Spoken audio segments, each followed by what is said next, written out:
Matchmakers, a comedy in one act, by A.E.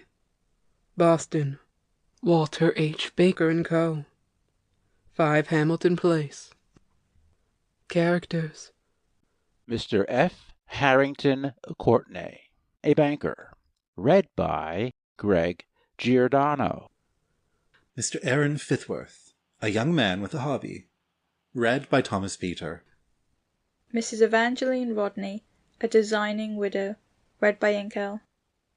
Miss Henrietta White, Mrs. Rodney's niece. Read by Jenn Broda. Stage directions, read by Agnes Robert Behr. Properties: 2 chairs, a table, a screen, a newspaper, a mirror, 2 or 3 books, paper knife, vase, chatelaine, inkstand, postage stamps, on the table. Copyright 1884 by George M. Baker. All rights reserved. Matchmakers. Scene: Mr. Courtenay discovered sitting in an armchair, attempting to read a newspaper. While speaking, he rises, walks about impatiently, seats himself, and rises again. It's no use. It's got to be done. Confound it. It's the most infernal bundle of complications a man ever had to deal with. See my way clear? A June bug might as well see his way clear through a paper of pins. The more I try to straighten it out, the worse it gets. Attempt straightforward courses with a parcel of women? That's out of the question, of course. And when you've said a parcel of women, you've said a good deal. But you haven't said it all this time. There are parcels and parcels, and this is a most particular parcel of most particular women. Mrs. Evangeline Rodney? Now, what can an ordinary man do with her? What do I want to do with her? Hanged if I know. There it is again. I thought I knew that I wanted to marry her when I came to stay at this confounded place, knowing I should meet her, but between concealing my feelings here and showing them there, I don't know which is my feelings. Now, I don't know whether that's grammar. Is my feelings, are my feelings? I don't know anything. If I stay here any longer, I shan't know how to spell. I'm gray already. Now, let us be reasonable. Mrs. Rodney will come in for a minute, and I must get my cue again. Proposition first. I wish to marry Mrs. Rodney. Yes, I certainly do. I do not think there is any reasonable doubt of that. Why don't I marry Mrs. Rodney? Because Mrs. Rodney won't marry me. That is not exactly encouraging, but it is lucid. Why won't Mrs. Rodney marry me? She may not after, but she certainly won't before I ask her. Why haven't I asked her? Here arise the complications. Because, according to Marian Ramsay, who is responsible for our acquaintance, Mrs. Rodney cannot be induced to think of marriage for herself until her niece, Miss Henrietta White, is settled in life, shall have made a good match, in short. Just the last thing before I left her house, Marian Ramsay said, "If you fall in love with Evangeline, as I know you will, don't tell her so until after her niece is married, or at least engaged. She will not listen to you, and you will have ruined your cause." Well, I was not in love with her then, and did not pay very strict attention to the words. Things are changed now. War is declared, and my marching orders are important. Do not tell her so until after her niece is engaged. It will ruin your cause. So, for my course is plain. But my course cannot be limited to staying where I am for an indefinite period. Therefore, Miss White must become engaged. Further complications. Miss White is a peculiar young lady. If she thinks other people want her to make a good match, she will make none, or a very unfortunate one. If she thinks other people wish her to remain single, she will marry tomorrow. Confound her perversity! Now, what is the plain course for a plain man to pursue, that he may speedily realize proposition 1? Marry Mrs. Rodney. My hair is not only turning gray, it is falling out. Some simpletons would say it made matters easier to have a lover for Miss Henrietta right at hand. My nephew Aaron. That shows they don't know her. If he was on the coast of Africa, and unable to get home, there would be some hope. Here comes Mrs. Rodney. If I stay now, I shall certainly make a mess of it. I must have time to think it over. I shall probably make a mess of it anyway. But there's something in delaying even messes. Procrastination is the thief of time. Exit left. Enter Mrs. Evangeline Rodney, right. Mrs. Rodney, coming down. He positively ran away. Afraid, evidently. Laughing. How absurd of him. As if I could run away with him whether he would or no. Dear Marion was right. I have found him charming. But if she had not added that provoking little postscript to her letter, I should not think anything more about him. Here it is, way at the end. Seating herself. I'm so glad I had the pleasure of introducing Mr. Courtenay. I know you'll find him charming, and I know you'll think his nephew just the man for the attractive, but perverse, Henrietta. It is very good of me to favour your matchmaking proclivities, for I don't approve of them at all. And yet she used to say she should make mine. Marion is changed in more ways than one. I would not dare make a match. Still, Mr. Fithworth is an exceptional character. His connection with Mr. Courtenay will be invaluable to him business-wise, George says. As for Mr. Courtenay himself, I know, my dear Eve, you will try to flirt with him. Very unkind and unjust to Marion to say so. Just as if I could think of such things. Sighs, then brightens up, and goes on reading. But even in the country, with time hanging heavily on his hands, and even Evangeline, with you near him, he will not fall in love. He is too afraid of losing his bachelor liberty. He is not a woman-hater. He is worse. He is a woman-tolerator. So there is Mr. Courtenay's character. For him, safe in my pocket. Rises, and walks carelessly up to a mirror, and glances in. It is a very provoking, and, yes, a very fascinating description. I wonder if I had tried very hard. But there are other things that must be done first. Enthusiastically. How little he knows into what dangerous places his lines have fallen! Afraid of losing his bachelor liberty, and walking straight into the toils of a designing widow. I always used to think it would be nice to be a designing widow. Of course, I don't mean that, for of course it is very, very sad to be a widow, but the designing part. And designing young girls are not nice, so I should have to be a widow. Sits, quite relieved. Now, the sapper and miner are at work. Let me reconsider my plans. Henrietta really must be settled in life. To be sure, she is young, but she is such a responsibility, and the longer it is put off, the harder she will be to influence. Then, afterwards, I could think of other things. Now, Mr. Aaron Fithworth seems to me to be just the man for her husband. Marion was right. Of course, I do not wish to do anything unwise, but this young man seems really designated by Providence. Mr. Courtenay says he was so much impressed by her when he met her last winter. He spoke of it quite in confidence, and seemed so pleased that I agreed with him that it might be a good arrangement if an engagement should result from this meeting. I should see him, and together we will develop our little plot. Rises. My part of the affair is none too simple a one, to induce Henrietta to look upon him favourably.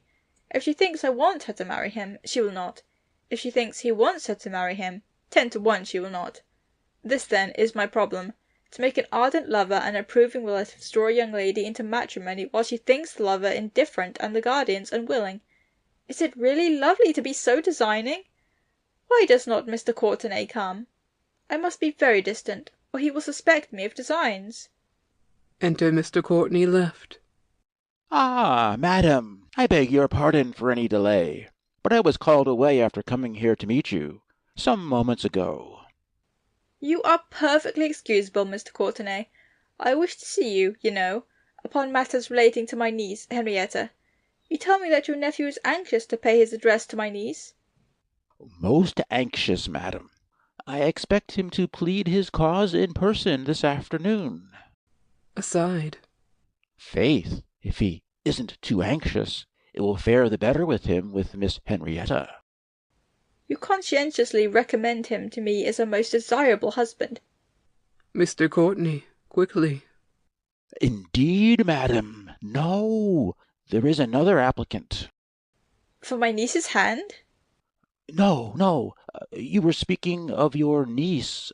Pardon me. Aside. Confound it! I knew I should put my foot in it. She will have an inkling of my plans before it is time. Yes, of my niece, certainly. Aside. Did he think I was about to appropriate his nephew myself? How suspicious he is! But then I am designing.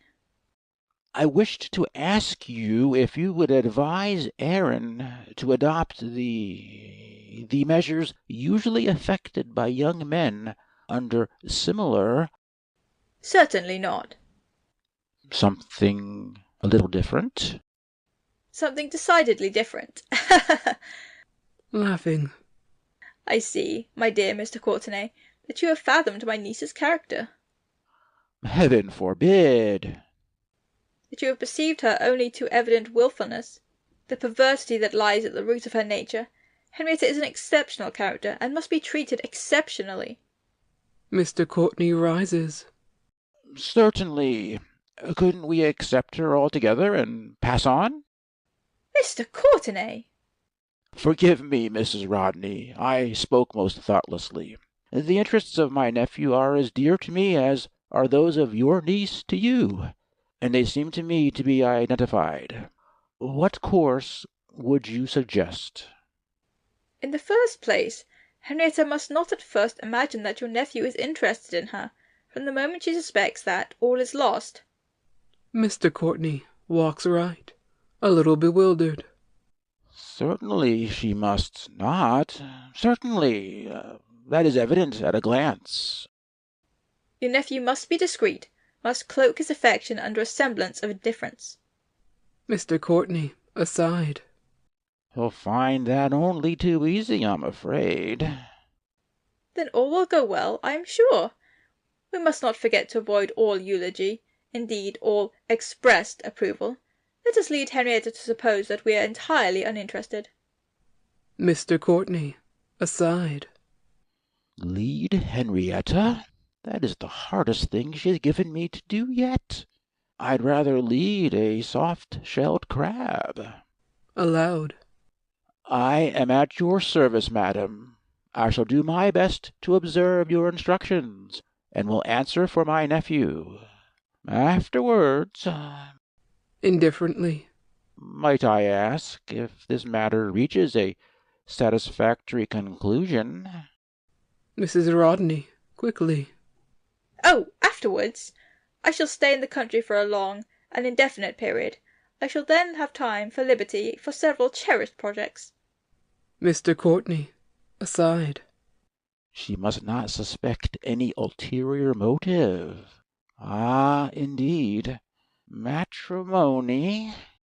Mrs. Rodney, quickly. In the farthest possible subject from my thoughts, except for Henrietta. Aside. That should put him off his guard. So I hoped. Aside. Confound it! That's not what I meant to say. Mrs. Rodney, aside. He need not have alluded to his fears so broadly. I mean that I imagined, naturally, Henrietta, after she was disposed of, after her future was happily secured. We can't always tell about these things. Aside. Good heavens, what an ass I am!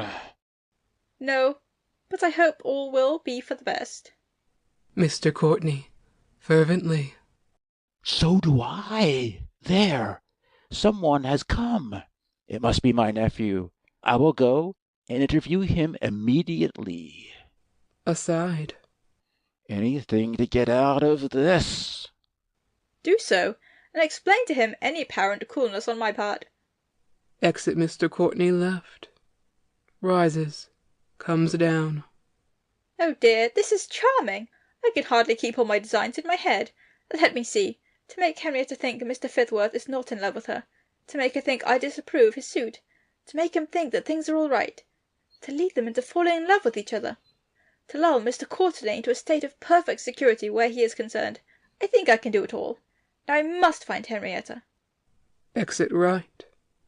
Mrs. Rodney re-enters with Henrietta. Henrietta has just returned from driving, wears hat and gloves.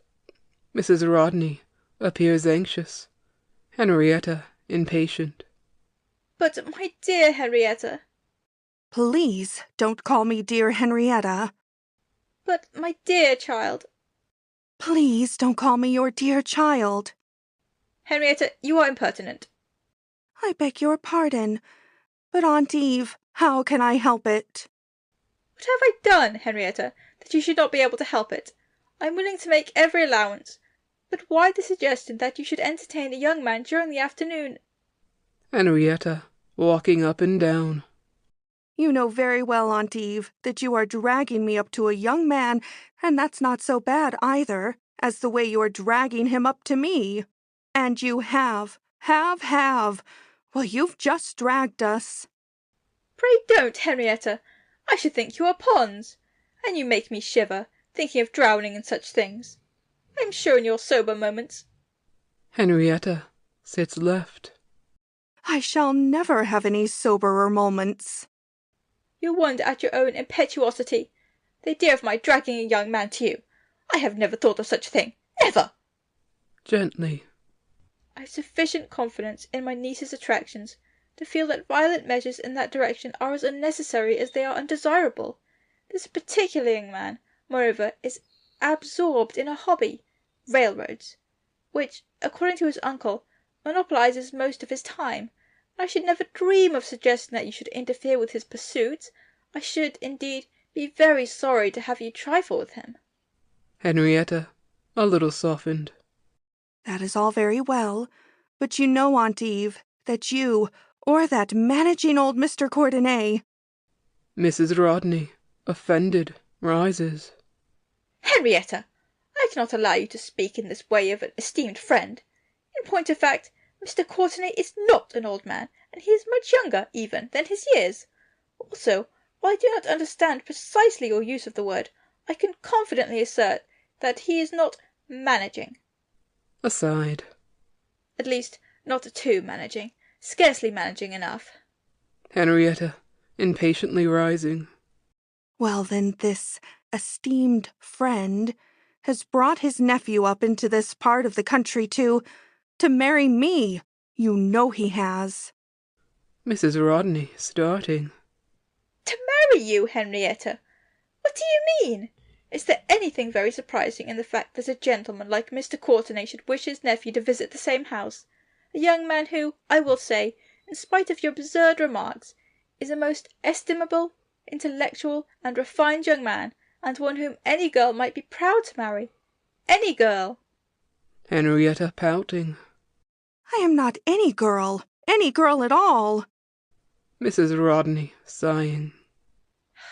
I am conscious of your peculiarities, and I do not say that this young man is at all fitted for you.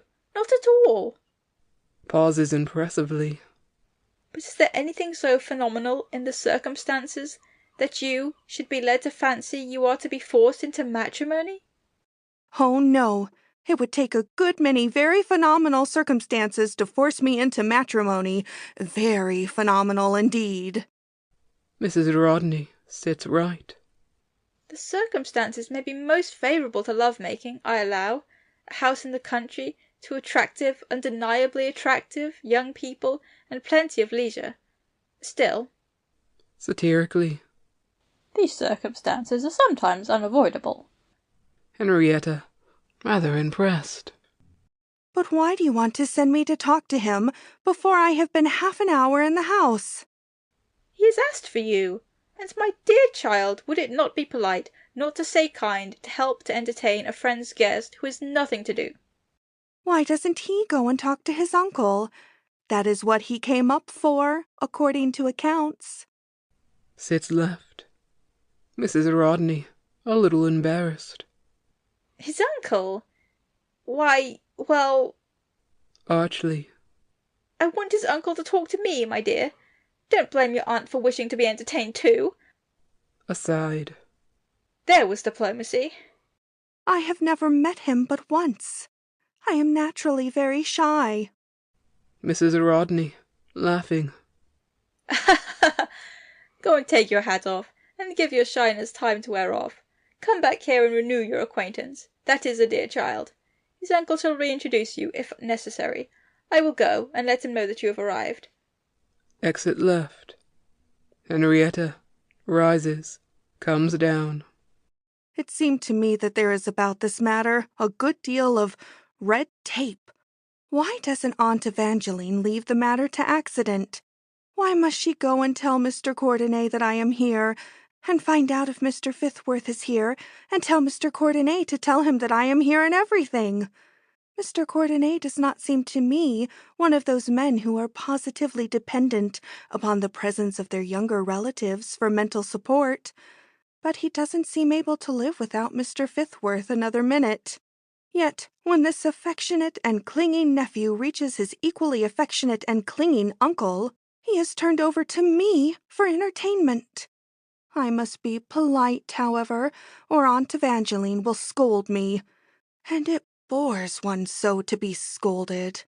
If I should be actively disagreeable, the young man might leave too, and then I suppose Mr. Courtenay would waste away before our very eyes. That would be so sad, and family affection is so beautiful. No, I will disarm suspicion. I will deceive them all. I will think he is perfectly splendid. I will be hopelessly smitten. He shall be all my fancy painted him. Then they will leave me alone, and I can easily arrange matters with him. I hope he will not receive instructions to be too ardent. The last eligible young man was very tiresome. Meanwhile, I will go and prepare. Let him look to it. Exit right. Enter Mr. Fithworth, left, who walks nervously up and down the room, takes up and lays down things. Good gracious. I don't see how I'm to get out of it. I must have the money. Nobody has it but Uncle Courtenay. I can't get it unless he marries the widow. Can't marry the widow unless I marry the niece. Was there ever such a circle of perplexities drawn round a man? Pauses and goes on meditatively. Speaking of circles, I wonder if curving around that obstruction wouldn't be better than blowing it up. Recommences his nervous walk. But good gracious! Can't blow it up unless I have the powder. Can't have the powder unless I have the money. Can't have the money except from Uncle Harrington. Can't... Oh, good gracious, there I am again. Suppose Miss White comes into the room before Uncle Harrington. What should I do? I haven't the least idea what to say to her. Uncle Harrington wrote that I was much impressed when I met her last winter. Oh, dare say I was. Don't remember it now. No time for such things. That railway must be carried through to Mill Station. There's lots of money in it when it's once started. Board of directors all chosen. Rises, comes down. What's that? Thought I heard someone coming. If I only could make Uncle Harrington interested in this railway, he wouldn't care so much about the widow. But he never did care anything for railways. Well, tastes differ. I never cared anything for widows. Good gracious, there is somebody. Oh, it's Uncle. Enter Mr. Courtenay Wright. Shakes hands with Aaron. Mr. Courtenay, with forced facetiousness. So you have come. I thought you seemed pretty impatient, considering your slight acquaintance with the young lady. You're a good deal interested. Mr. Fithworth, absently. I am immensely. So are Brown and Davis to the extent of... Rivals, eh? I hadn't heard of that. Well, you will have to dispatch matters. Does Mrs. Rodney know anything about this? Brown or Davis? Aaron walks right, weakly. No, sir, not unless you've told her. Aside. I knew I should make some blunder. He knows I'm interested in railways. Mr. Courtenay walks left. I shan't mention it. You'll see the young lady herself presently, and make the best of your time. I will. But do you think that she is the kind of young lady that will take to me? Perceptibly brightening. They don't sometimes. Mr. Courtenay walks right. She will. Impressively. If you take the right track. It's that I wish to see you about. Aaron, with conviction. I am sure I have, Uncle Harrington. Mr. Courtenay, indulgently. And how does it lie? What's your idea of it? Sits right. Aaron sits. It runs on the left-hand side, and goes by the old canal. That brings it up on the mound above. Quite a steep grade, but... Mr. Courtenay, severely. You will find it a steeper grade than you have any idea of, young man, if you treat the matter in this fashion. What do you mean with your impertinence about mounds and canals? Mr. Fithworth, sadly, with his hand to his head. I only thought... Stop thinking, then, by all means. You may not find it very difficult. Now listen to me, Miss Henrietta White, though a most charming young lady, and precisely adapted to make you, of all men, happy, is a little perverse. So, if you act the ardent lover, she may give you the congé without further parley. Therefore, cultivate an indifferent manner. Yes, certainly. Nothing easier. To cultivate, I mean. Mr. Courtenay rises. However, never relax your efforts to be agreeable. Win her affections, and so attain your object. Aaron warmly rises. Yes, and indeed I consider it an object worthy of every effort. Not only for the practical advantages resulting to myself personally, but it seems to me to be a scheme of philanthropy well suited to my nature. Mr. Courtenay, aside. Well, I like that. The promised fare is within the reach of the poorest artisan, and the industrious mechanic. Hold hard.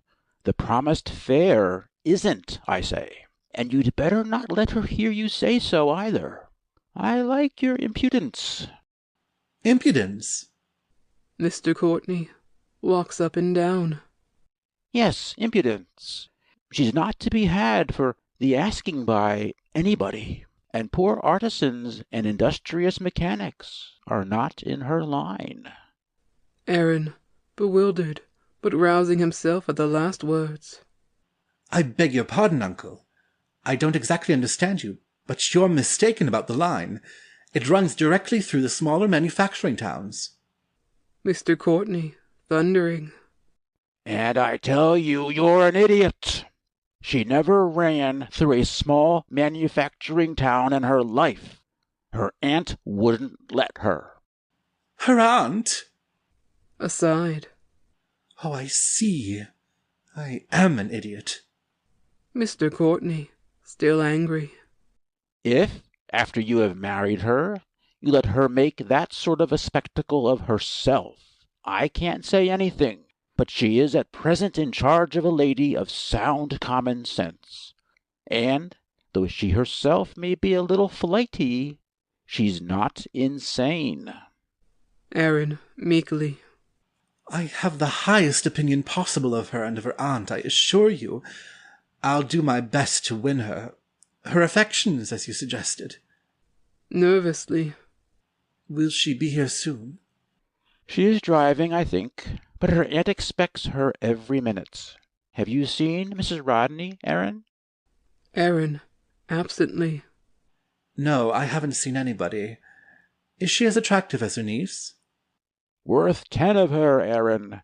One is a mature, accomplished woman of the world. The other, a sample of crude young womanhood. Quickly.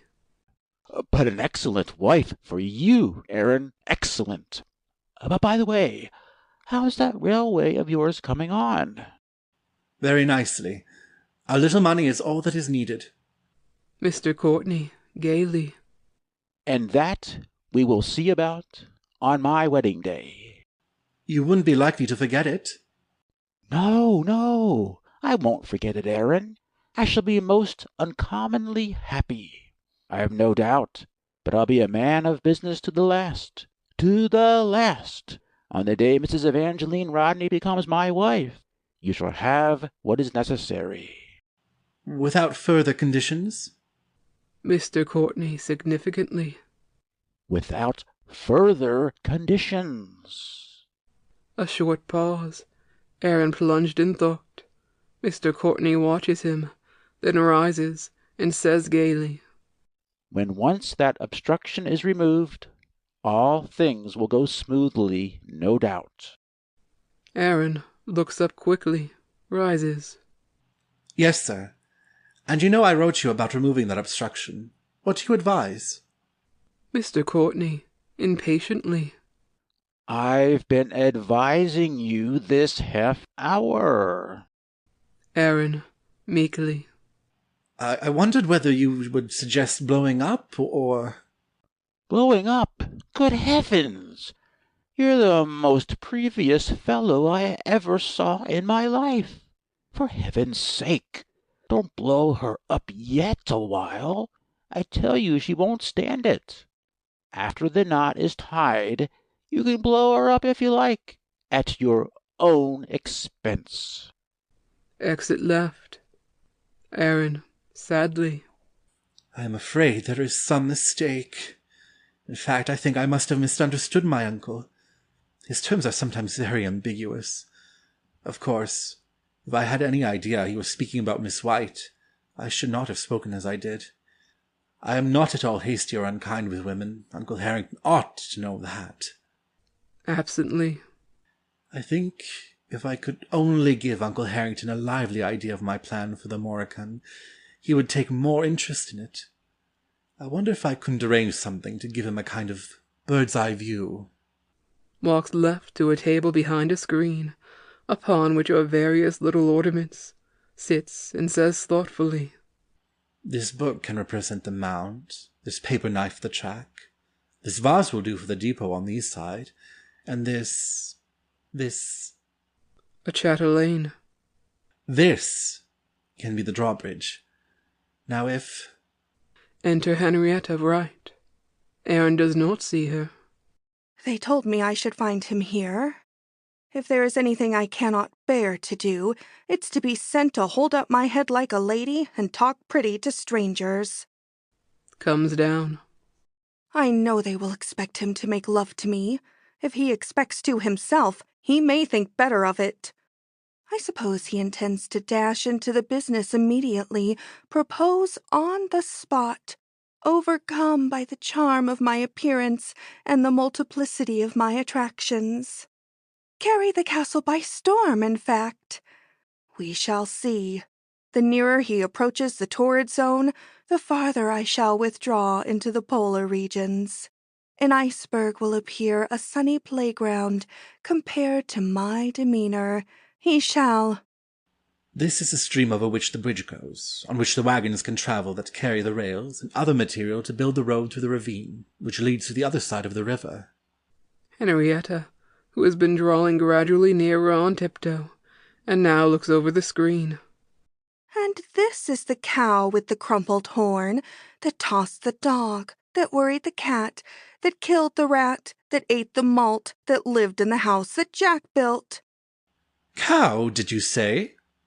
Henrietta, coolly. I was trying to assist you. Your intentions are undoubtedly good, but your education has been neglected, and you did not say it right. Aaron rises. My intentions? Did you mean... I mean that I suppose that to be the house that Jack built. It's just about my idea of it. The crumpled horn is very good, but the cow is less conspicuous. Aaron, bewildered. I don't think I understand your allusions. I'm not conversant with that literature. What is it, then? Which? All those? Different things. Indeed. This, Miss White, is a depot on the Moroccan Railway. Henrietta sits. Ah, is it? Aaron sits. Not a large one. So I should imagine. A small one is all that will be needed at first. Where are the sponge cake and popcorn balls? Popcorn balls? Why, you are certainly not so unwise as to dream of having a depot without a refreshment room. Aaron, smiling indulgently. That might be added later. Not at all. Better add the depot, or even the railway later. Moving things on table. Now, we will have this sponge cake with the fly cover over it, and this is the soda fountain with the sign promising vanilla, wild cherry, coffee, raspberry, strawberry, and so forth, and where they never have anything but lemon and the cream all gone. Aaron, helplessly. Just as you like. Henrietta, sweetly. Oh no, just as you like. Ginger, if you prefer. Aaron, timidly. Later it may be possible to make this place a center. Is it desirable to make it a center? Aaron, argumentatively. Certainly. It seems to me that there can be no reasonable doubt that here is the most accessible point.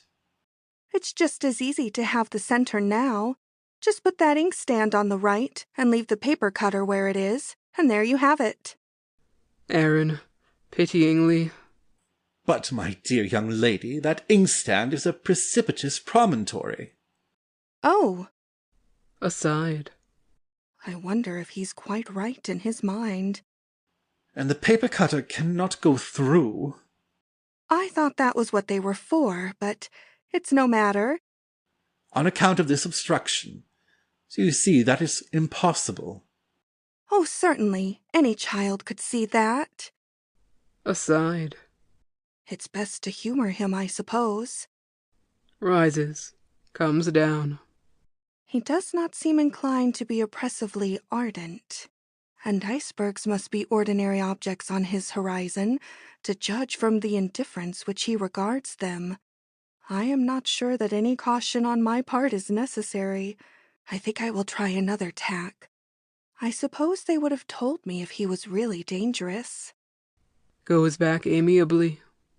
I don't think, Mr. Fithworth, that we quite understand each other. I thought it was some kind of a game, but it seems it isn't. Perhaps if you would think me too stupid, you will explain this to me. Aaron, warmly. I'm sure you won't be stupid. Recollecting himself. But perhaps, Uncle, or perhaps we'd better talk about other things. But I'm sure I should. I mean, we both would, or at least you would, enjoy this more.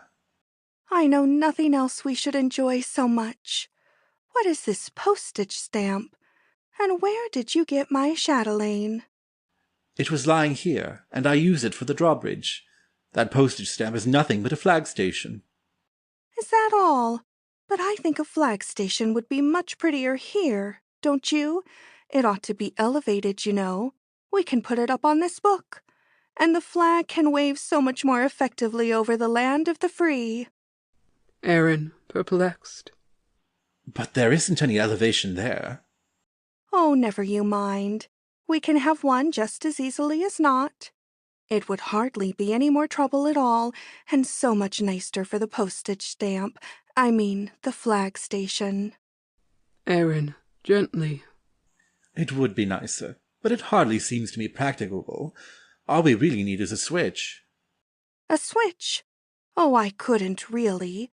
You can use my chatelaine as long as you like, but I couldn't take my hair down now. Aside. Good gracious, what will the man want next? For the present, I mean. Later I hope for a double track all the way. Let's have a double track now. Put the book so.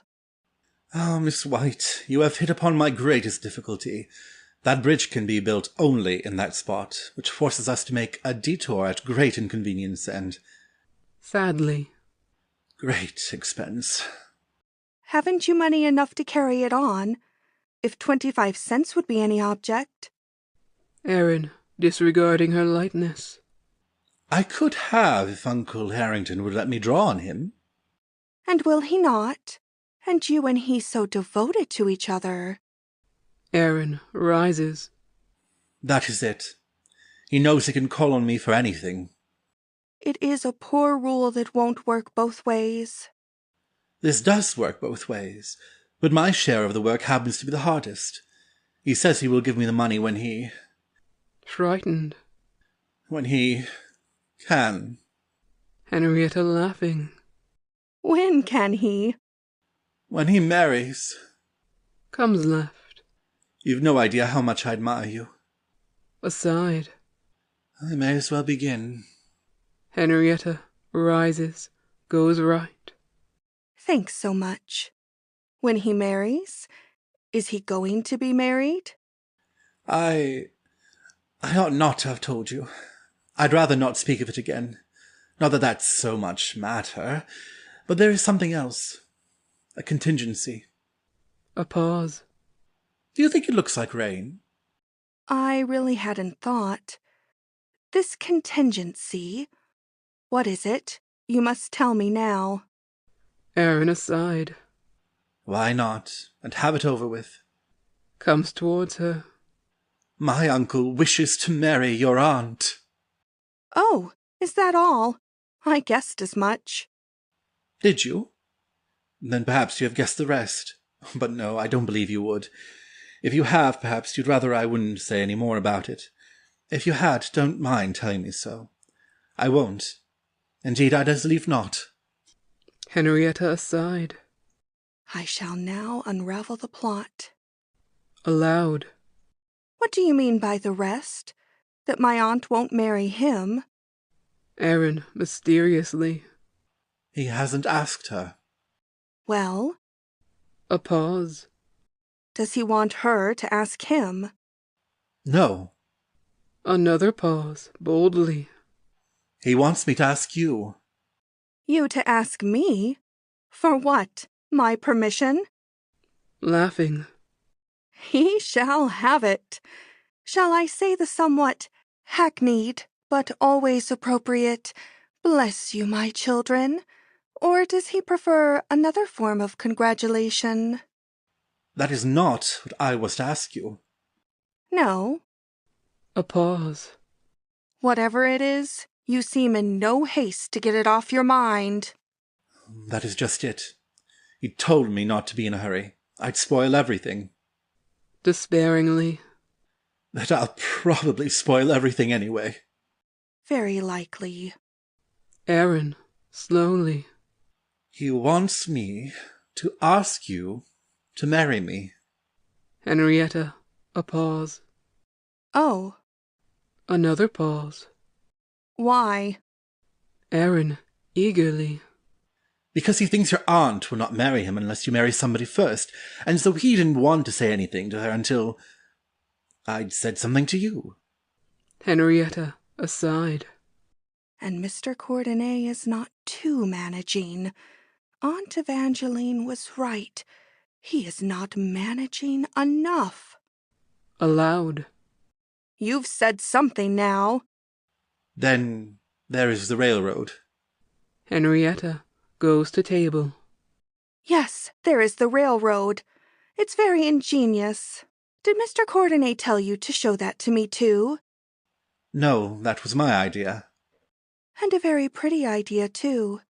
So your uncle wished to bribe you into asking me to marry you? Oh, no, not that. I wanted to marry you anyway. You appear to. Carelessly picks up something from the table. How long have you been animated by this absorbing desire? Erin, looking at table. Ever since last spring, when the ground was first laid out. Henrietta goes right, aside.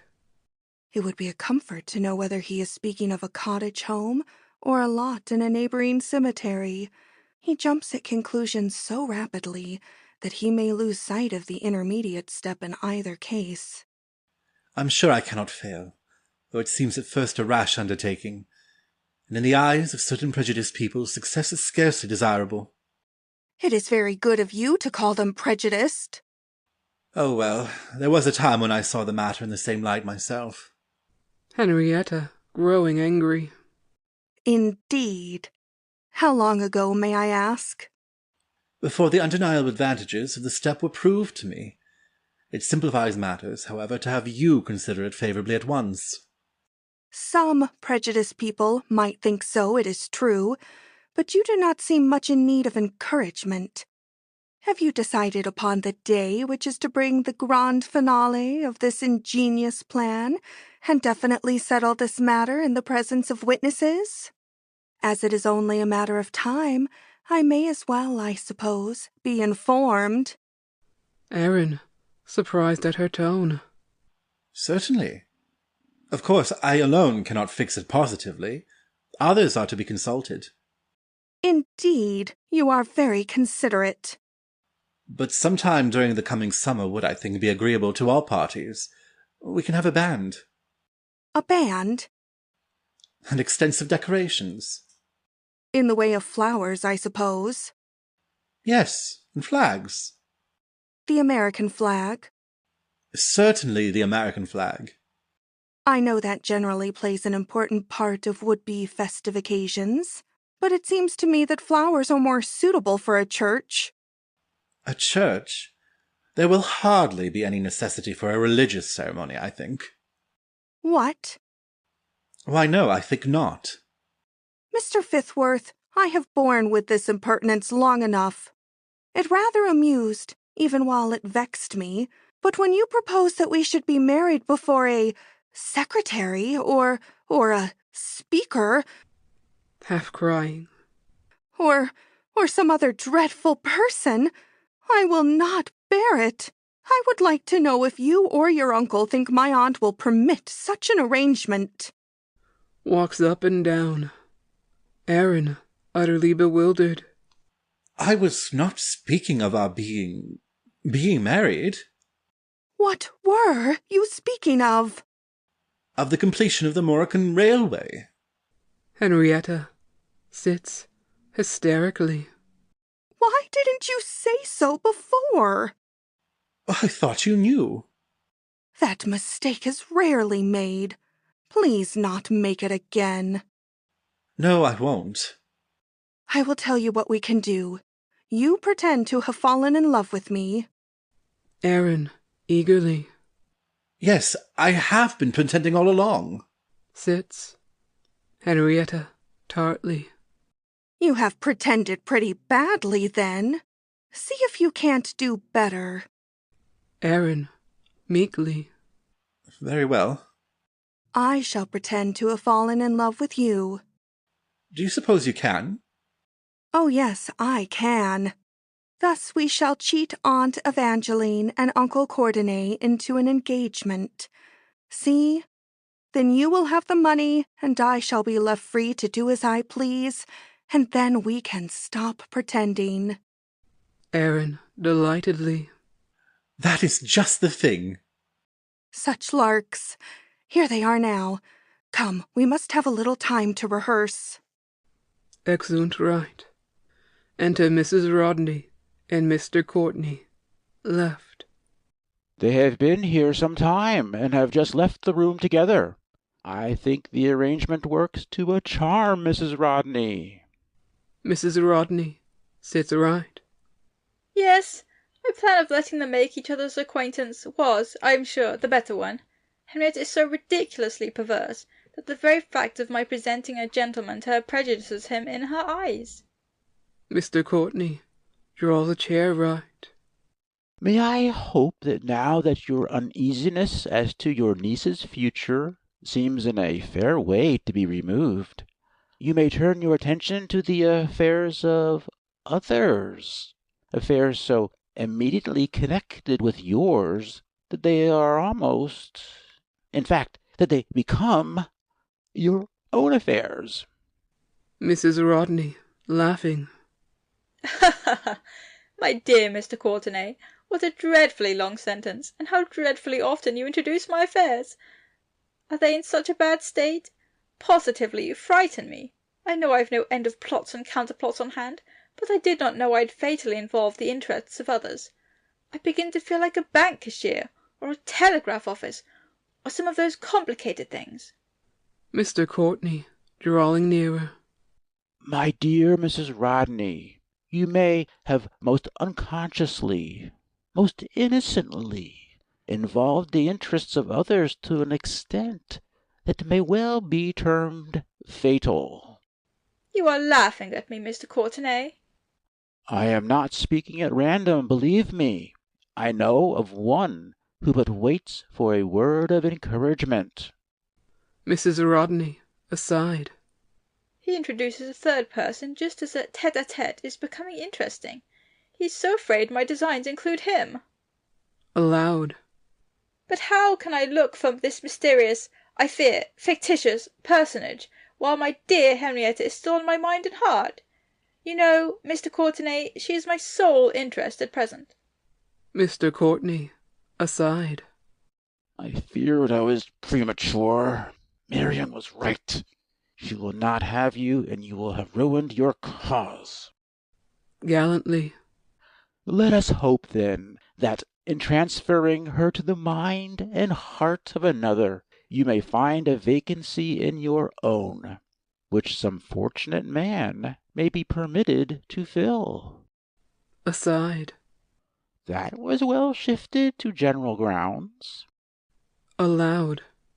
If you will permit me, I will seek your niece, and may perhaps be fortunate enough, if not to win her confidence, to form some estimate of her state of mind.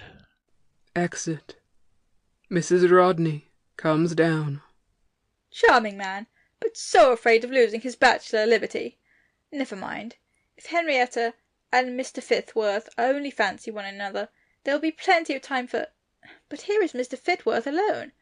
Mr. Courtenay is probably taken off Henrietta. He little knows what he does in trusting himself to the companionship of a designing widow. Enter Mr. Fithworth, determined to acquit himself creditably. How do you do, Mr. Fithworth? I am glad to see you again. How do you do, Mrs. Rodney? So you have finished your stroll in my garden? What do you think of my roses? I think that, beautiful as they are but next the rose. Aside. That was not a happy thought. It was an inspiration. Next the rose? Why, Mr. Fithworth, you are a poet. Have you found, so soon, the rose par excellence? I have, Mrs. Rodney, though perhaps often too much absorbed in the interests which must necessarily form so large a part of my life. I am not blind. Is there, think you, any chance, any hope, think you, A little confused.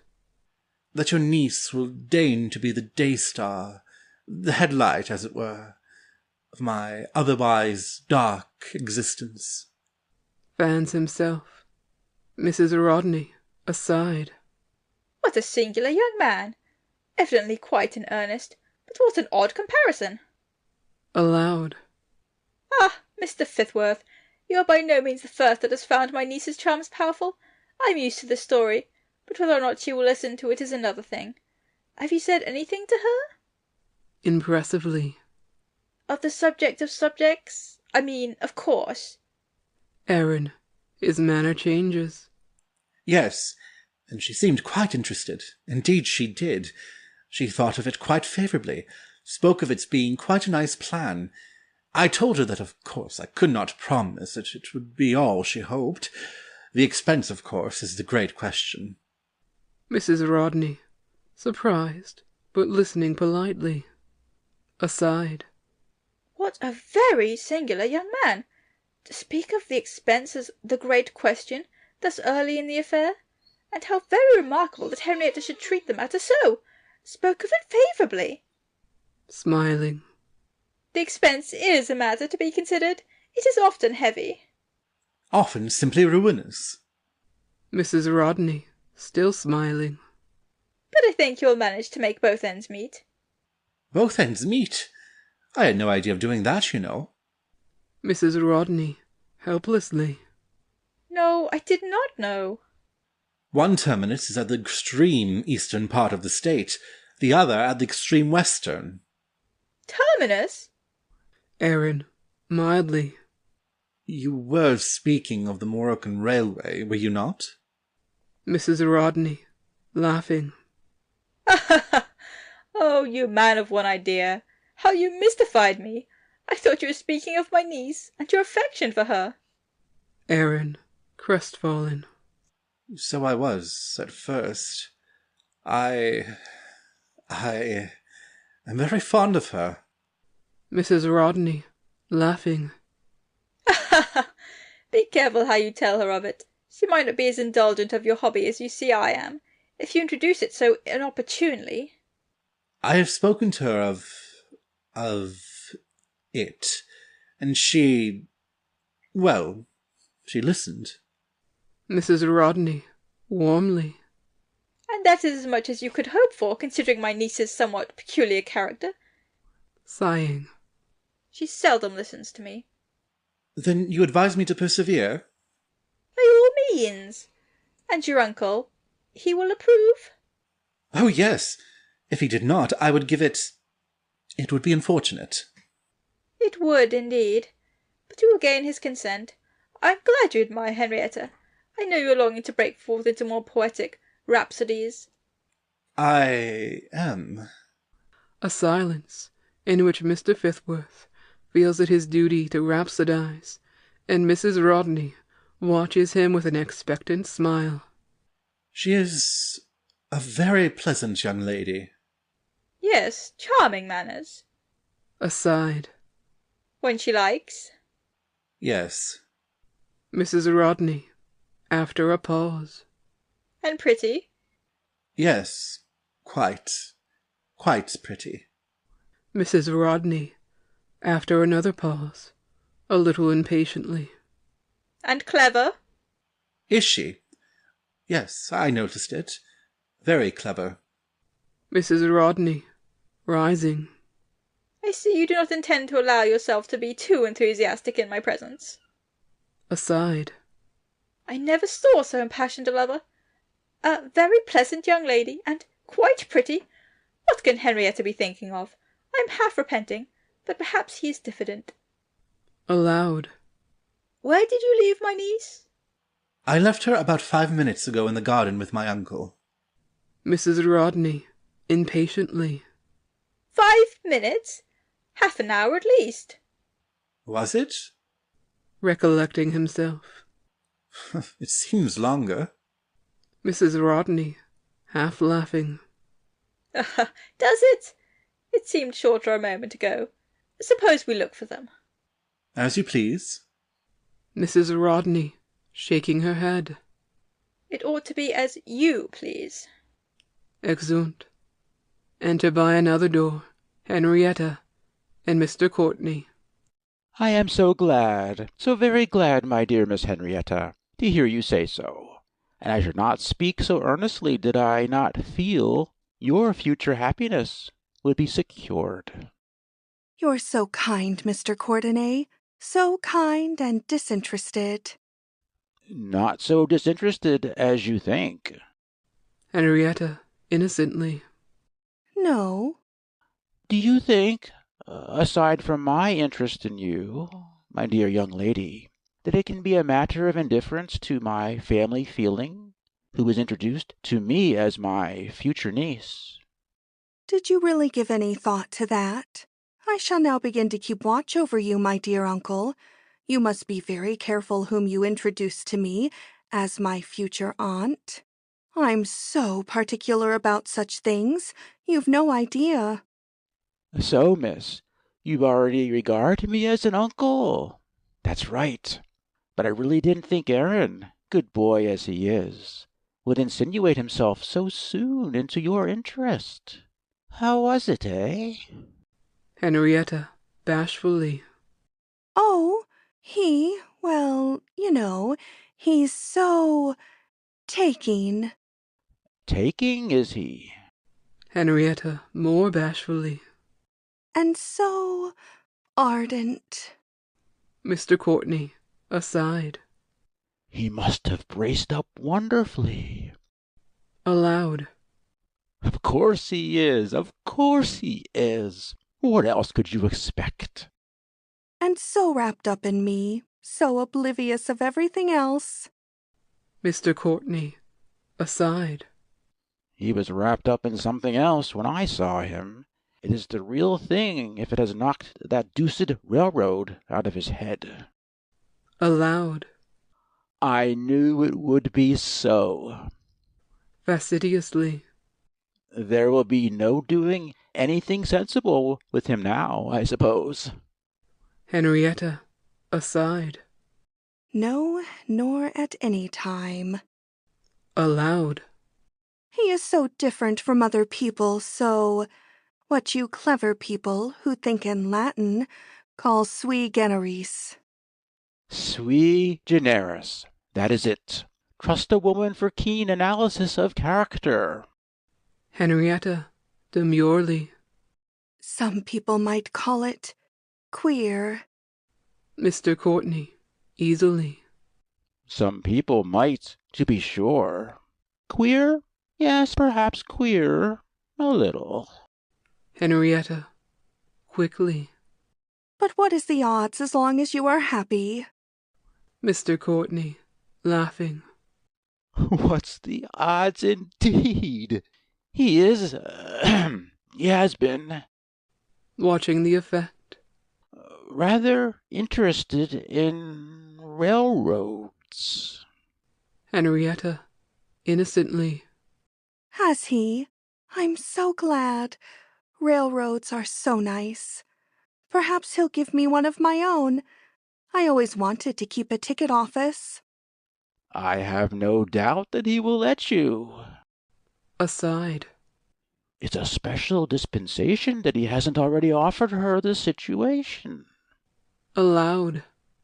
Then he hasn't yet introduced the subject? No, it needed no introduction. It came of itself. Mr. Courtenay, puzzled. Oh? Henrietta, sweetly. One subject is as good as another when you are in love, you know. Mr. Courtenay, smiling. Is it indeed? Aside. I will never try to be apropos again. I will talk to Mrs. Rodney about the Maine election or the measles, just as it happens. I think I ought to speak to my aunt about this matter. Pray, let me bring her to you. I should like an opportunity to say a good word for my nephew. You are very kind, but I'm sure he can't need it. He can make his own way anywhere. Aha, my young lady, already judging others by yourself. Well, well, I imagine there won't be many difficulties in the way. Exit with a bow. Henrietta curtsies. Sinking, laughing into the nearest chair. Difficulties. Oh dear, I never dreamed it would succeed so well. I wonder what the monomaniac has been saying to my aunt. I wonder how he rid the way of difficulties. Put on a cow-catcher probably, and cleared the track. Oh dear, won't there be a row when everything comes out? Let them try again to marry me off to an unwilling victim. I positively must waylay the railroad fiend, my future husband. Oh dear, I wish I could stop and coach him for the grand finale. Oh. Exit, laughing. Enter Mrs. Rodney and Mr. Courtenay. So it really seems to be settled? Henrietta is satisfied, and wished to inform me. I wonder that she is not here. Embarrassed, perhaps. I must go to her. Wait one moment, Mrs. Rodney. Now that this matter is, as you say, as good as settled, I must insist upon a hearing. You must let me speak of myself. As if any subject could be more interesting to me, to any of your friends. Sits. I may call you my friend. Not if I can help it, madam. How unkind, Mr. Courtenay! But I'm sure you do not mean to hurt me. Pray go on. I'm just in the mood for confidences. Aside. I can only hope he'll not tell me of his love for another woman. I'm so tired of that sort of confidence. Mr. Courtenay, with dignity. You must know, Mrs. Rodney, the sentiments with which you have inspired me. It would be absurd for an old fellow like myself, who has, or who at least is supposed to have, outgrown the season of extravagant sentiment, to clothe the expression of my feeling for you in flowery terms, or to sue for your hand with the spontaneous eloquence of youth. Let me then proceed directly to the point. Mrs. Evangeline Rodney, allow me to say that I am deeply in love with you, and to ask you, to urge you, by the sincere affection which I have to offer you, and by a faint hope that you may have some little interest in my future happiness, to become my wife. Mrs. Rodney, much agitated. Mr. Courtenay, I am at a loss how to receive this request. High honour as I must and do esteem it, I am so surprised. How could I imagine you cared for me? Mr. Courtenay, taking her hand. The only reason that I have not followed the perfectly straightforward course which was suggested by my feelings from the first day, I might almost say hour, of our acquaintance, was the fear of ruining matters by hurrying them. You positively refused to think of matrimony until after the settlement of your niece, and so? Mrs. Rodney, laughing and withdrawing her hand. And so you settled my niece. Ah, Mr. Courtenay, what an arch plotter you are. I thought I was the most designing creature in existence, but you are worse. Aside. And my wasted designs! I had not half begun. But you have not answered my question. I must insist upon hurrying matters now. My happiness is at stake, Mrs. Rodney. Evangeline, you must at least answer me. But it is so hard to answer such a question. I hoped it would be easy. It cannot be hard for you to confer happiness. That is very pretty. But are you sure that I am happiness? Mr. Courtenay, taking her hand. I am willing to take the risk. Well, then, a wilful man mourn have his way, and we can have a double wedding. He kisses her hand as Henrietta and Aaron enter behind them. So it is really settled. Allow me to congratulate you, Aunt Evangeline. Mr. Courtenay, I am thoroughly satisfied with my new uncle. Ah, Miss Henrietta, you see I shall not give you a new aunt, after all. A new aunt? No, why should you? You see what you young people are responsible for, setting your elders such bad examples. Examples? All look at each other. You stupid children, haven't you outgrown the game of only pretend? Come, Aaron. It isn't safe to keep this up. Miss Henrietta will take you at your word. I always do take him at his word. Isn't he to be trusted? I should like to shake you both. Mr. Courtenay, coaxingly.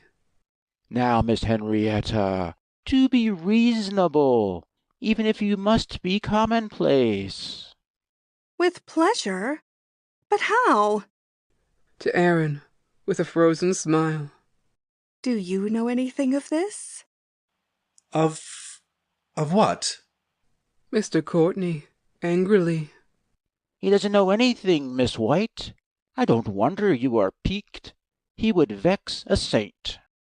Henrietta, politely. I have no complaint to make of Mr. Fithworth. He has been very polite, and has told me a great deal about railroads. One thing is as good as another when people are in love, eh, Miss Henrietta?